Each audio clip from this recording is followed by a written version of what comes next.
तीज की कथा। एक बार भगवान शिव ने पार्वती जी को उनके पूर्व जन्म का स्मरण कराने के उद्देश्य से इस व्रत के महात्म्य की कथा कही थी। श्री भोले शंकर बोले हैं, गौरी पर्वतराज हिमालय पर स्थित गंगा के तट पर तुमने अपनी बाल्यावस्था में 12 वर्षों तक अधोमुखी होकर घोर तप किया था। इतनी अवधि तुमने अन्तः खाकर, पेड़ों के सूखे पत्ते चबाकर व्यतीत किए। माघ की विकराल शीतलता में तुमने निरंतर जल में प्रवेश करके तप किया।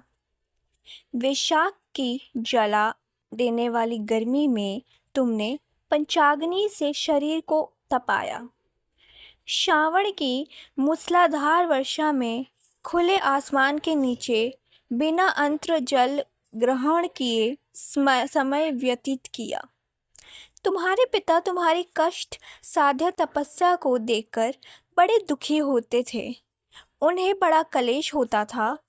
तब एक दिन तुम्हारी तपस्या तथा पिता के कलेश को देखकर नारद जी तुम्हारे घर पधारे। तुम्हारे पिता ने हृदय से अतिथि सत्कार करके उनके आने का कारण पूछा।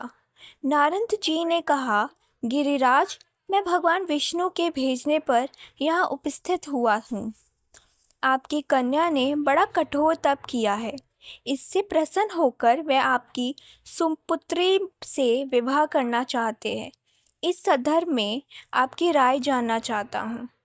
नारद जी की बात सुनकर गिरिराज गंध उठे। उनके तो जैसे सारे कलेश ही दूर हो गए। प्रसन्नचित्त होकर वे बोले, श्रीमान, यदि स्वयं विष्णु मेरी कन्या का वरण करना चाहते हैं तो भला मुझे क्या आपत्ति हो सकती है। वे तो साक्षात ब्रह्मा है। हे महिषी, यह तो हर पिता की इच्छा होती है कि उसकी पुत्री सुख संपदा से युक्त पति के घर की लक्ष्मी बने। पिता की साधकता इसी में है कि पति के घर जाकर उसकी पुत्री पिता के घर से अधिक सुखी रहे। तुम्हारे पिता की स्वीकृति पाकर नारद जी विष्णु के पास गए और उनसे तुम्हारे ब्याह के निश्चित होने का समाचार सुनाया। मगर इस विवाह संबंध की बात जब तुम्हारे कान में पड़ी तो तुमने दुख का ठिकाना ना रहा। तुम्हारी एक सखी ने तुम्हारी इस मानसिक दशा को समझ लिया और उसने तुमसे उस विषिप्तता का कारण जानना चाहा। तब तुमने बताया, मैंने सच्चे हृदय से भगवान शिव शंकर का वरण किया है, किंतु मेरे पिता ने मेरा विवाह विष्णु जी से निश्चित कर दिया। मैं विचित्र धर्म में संकट में हूँ। अब क्या करूँ? प्राण छोड़ देने के अतिरिक्त अब कोई भी उपाय शेष नहीं बचा है। तुम्हारी सखी बड़ी ही समझदार और सूझबूझ वाली थी। उसने कहा, सखी, प्राण त्यागने का इसमें कारण ही क्या है? संकट के मौके पर धैर्य से काम लेना चाहिए। नारी के जीवन की सार्थकता इसी में है कि पति रूप में हृदय से जिसे एक बार स्वीकार कर लिया, जीवन प्रयतः उसी से निवाह करे। सच्ची आस्था और एक निष्ठा के समक्ष तो ईश्वर को भी समर्पण करना पड़ता है। मैं तुम्हें घनघोर जंगल में ले चलती हूँ, जो साधना स्थली में हो, और जहाँ तुम्हारे पिता तुम्हें खोज भी ना पाए, वहाँ तुम साधना में लीन हो जाना। मुझे विश्वास है कि ईश्वर अवश्य तुम्हारी सहायता करेंगे। तुमने ऐसा ही किया। तुम्हारे पिता तुम्हें घर पर ना पाकर बड़े दुखी तथा चिंतित हुए। वे सोचने लगे कि तुम जाने कहाँ चली गई। मैं विष्णु जी से उसका विवाह करने का प्रण कर चुका हूँ। यदि भगवान विष्णु बारात लेकर आ गए और कन्या घर पर ना हुई तो बड़ा अपमान होगा। मैं तो कहीं मुंह दिखाने के योग्य भी नहीं रहूंगा। यही सब सोचकर गिरिराज ने जोर शोर से तुम्हारी खोज शुरू करवा दी। इधर तुम्हारी खोज होती रही और उधर तुम अपनी सखी के साथ नंदी के तट पर एक गुफा में मेरी आराधना में लीन थी।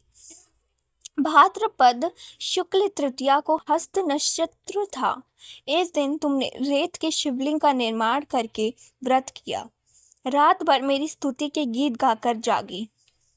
तुम्हारी इस काष्ठ साध्य तपस्या के प्रभाव से आसान डोलने लगा। मेरी सम्मति टूट गई।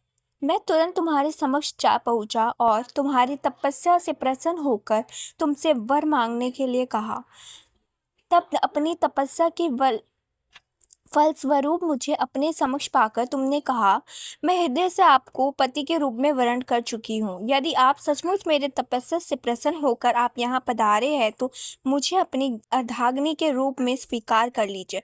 तब मैं तथास्तु कहकर कैलाश पर्वत पर लौट आया। प्रातः होते ही तुमने पूजा की समस्त सामग्री को नदी में प्रवाहित करके अपने सहेली सहित व्रत का प्राण किया। इसी समय अपने मित्र बंधु व दरबारियों सहित गिरिराज तुम्हें खोजते खोजते वहां जा पहुंचा और तुम्हारी इस कष्ट साध्य तपस्या का कारण तथा उद्देश्य पूछा। उस समय तुम्हारी दशा को देखकर गिरिराज अत्यधिक दुखी हुए और पीड़ा के कारण उनके आंखों में आंसू उमड़ आए थे।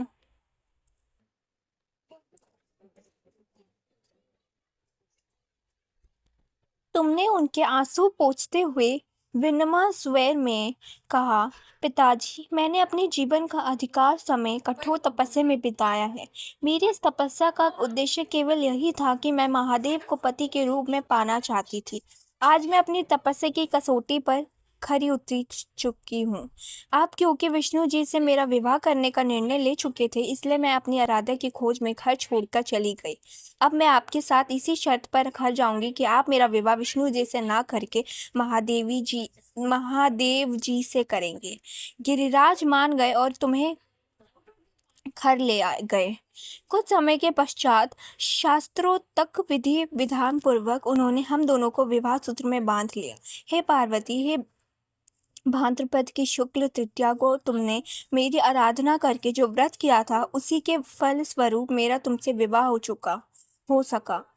इसका महत्व यह है कि मैं इस व्रत को करने वाली कुंवारियों को मनोवांछित फल देता हूँ। इसलिए सौभाग्य की इच्छा करने वाली प्रत्येक युवती को यह व्रत पूरी एक निष्ठा तथा आस्था से करना चाहिए।